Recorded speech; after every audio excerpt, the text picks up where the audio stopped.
Iron डोम या जैसा इसके नाम से जाहिर होता है लोहे का गुंबद, असल में ये बहुत सारे मिसाइल्स को हवा में तबाह करने वाला एक हथियार या सिस्टम है। ये सिस्टम इसराइल में करोड़ों अरबों डॉलर लगाकर नस्ब किया गया है ताकि गजा में होने वाले अचानक हमलों से महफूज रहा जा सके। अगर आज इसराइल में ये दुनिया का सबसे मजबूत और अब तक का सबसे एडवांस सिस्टम ना मौजूद होता तो अब तक इसका नामो निशान मिट चुका होता। ये सिस्टम बिल्कुल एक छाते या अम्ब्रेला की तरह इसराइल की हिफाजत करता है। इसी मुनासबत की वजह से सिस्टम का नाम आयरन डोम रखा गया है। इसराइल के पास ये सिस्टम कहां से आया, इसके एक मिसाइल की कीमत क्या है, ये बनाया कैसे जाता है, इसकी कमजोरियां क्या क्या हैं और ज्यूज यानी यहूदियों के ख्याल में इस हिफाजत का जिक्र इनकी मजहबी किताबों में कैसे मौजूद है, ये सारी बातें हम आज की वीडियो में जानने वाले हैं। तो दोस्तों, आयरन डोम से फायदा उठाने के लिए इसकी लोकेशन सबसे ज्यादा अहमियत रखती है, जिसे इसराइल ने गजा की तरफ से आने वाले मिसाइल और रॉकेट हमलों से बचने के लिए इसे एक मखसूस एरिया के अंदर लगाया हुआ है। इसके अलावा अगर किसी और मुल्क या इलाके से ये रॉकेट फायर किए जाते हैं या ज्यादा दूरी से या ज्यादा करीब से, तो ये सिस्टम या इसका रडार यूनिट डिटेक्ट नहीं कर सकेगा,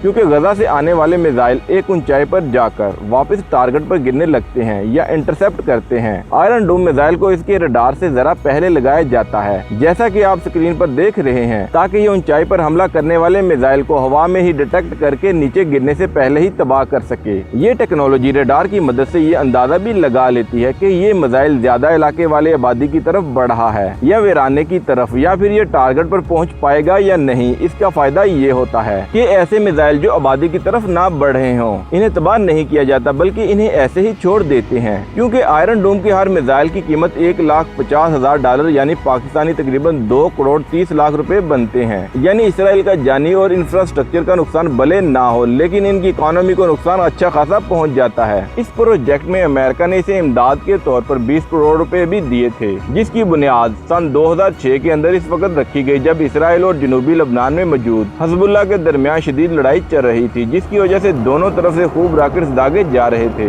लबनान में इसकी वजह से 1100 लोगों की मौत हुई और 10 लाख के करीब लोग बेघर हो गए, जबकि इसराइल में भी इसकी वजह से काफी माली नुकसान हुआ और दर्जनों इसराइली भी मारे गए। 5 लाख इसराइली इंफ्रास्ट्रक्चर की तबाही के बाद बेघर हो गए। लेकिन अब इसराइल को ख्याल आया कि एक ऐसा सिस्टम होना चाहिए जो दोबारा हमें इस तरह के हमलों से बचा सके। लिहाजा ये काम इसराइल की राफेल डिफेंस कंपनी को सौंपा गया, जिसने ये ऐलान किया था कि वो एक नया डिफेंस सिस्टम बनाने वाले हैं, मिसाइल को हवा ही में तबाह करने वाला, जिसके लिए अमेरिका ने इन्हें 20 करोड़ रुपए इमदाद दी। कुछ ही सालों की रिसर्च के बाद आखिरकार 2011 में ये मंजर आम पर आया, जिसे आयरन डोम का नाम दिया गया। लेकिन ये सिस्टम परफेक्ट बिल्कुल नहीं है, इसकी कुछ कमजोरियां या खामियां भी हैं। इस बात में कोई शक नहीं कि आयरन डोम ने इसराइल को कई बार खतरनाक हमलों से बचाया है, मगर ये मुकम्मल तौर पर 100% कामयाब नहीं हुआ। हाल ही में हमास की तरफ से जब रॉकेट दागे गए तो इसका एक हिस्सा जो अलीस शहर का दफा कर रहा था टेक्निकल फॉल्ट की वजह से बंद था, और दूसरा सिर्फ ये 90% रॉकेट्स को ही रोक सकता है। यानी लगातार फायर होने वाले 100 रॉकेट्स में से 10 लाजमी इस सिस्टम को फेल करके गुजर जाएंगे। इसलिए हमास ने लगातार रॉकेट्स फायर किए जो कि आयरन डोम को तोड़कर इसराइल के दारुल हुकूमत और कई शहरी आबादी वाले इलाकों में जा गिरे।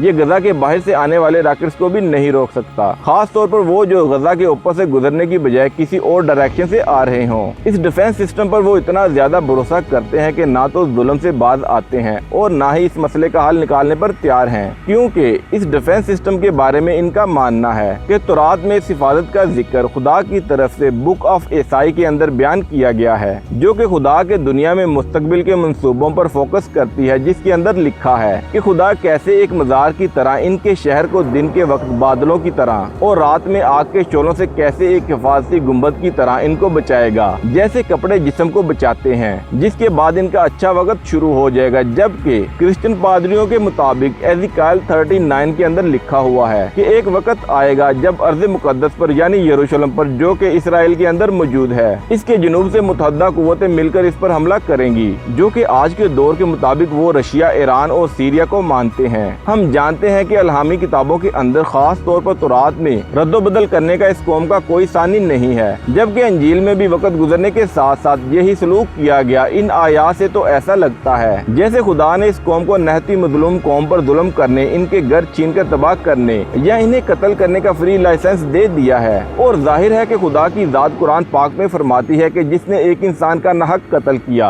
वो ऐसा है कि जैसे पूरी इंसानियत का कत्ल किया हो। क्या ये अल्फाज अंदाज इस बदकार और फटकारी हुई कौम के लिए अल्लाह ताला के हो सकते हैं कि मजलूमों पर जुल्म करने के बावजूद भी मैं आयरन डोम की सूरत में तुम्हारे शहर को या मुल्क को हिफाजत फराहम करूंगा? हरगिज नहीं, बिल्कुल ये खुद से शामिल करदा इनकी मनगढ़ंत रवायात हैं जो कि सदियों से ये अपनी ही कौम को बेवकूफ बनाकर शामिल करते चले आ रहे हैं, जबकि अल्लाह पाक इस किताब के अंदर जिसके एक लफ्ज के अंदर भी कोई शक व शुबे की गुंजाइश नहीं है, यानी कुरान करीम की सूरह अल इनाम के अंदर फरमाता है, और किसी जान वाले को जिसके कत्ल को खुदा ने हराम कर दिया है कत्ल ना करना मगर जायज तौर पर, यानी जिसका शरीयत हुक्म दे। इन बातों का वो तुम्हें इरशाद फरमाता है ताकि तुम समझ सको। अगर मान लिया जाए कि यहूदियों की किताब के अंदर ये मौजूद रवायात सच हैं, तो सोचने की बात यह है कि आयरन डोम ने मुकम्मल तौर पर हमास के सभी रॉकेट्स को क्यों नहीं रोका, क्यों इसराइल के मुख्तलिफ शहरों के अंदर तबाही मचा दी, और क्यों वो आज दबकर मजीद हमलों के डर से सुलह करने के लिए मिन्नतें करने पर मजबूर हैं, और ये भी मान रहे हैं कि इनके सिस्टम को मजीद अपग्रेड करने की जरूरत है, क्योंकि अल्लाह ताला का वादा है कि क़यामत से पहले इस कौम को एक बार फिर लाकर यहाँ आबाद करना है, जिसके बाद एक अजीमुशान जंग होगी जिसको जंग हरमाडूम कहते हैं।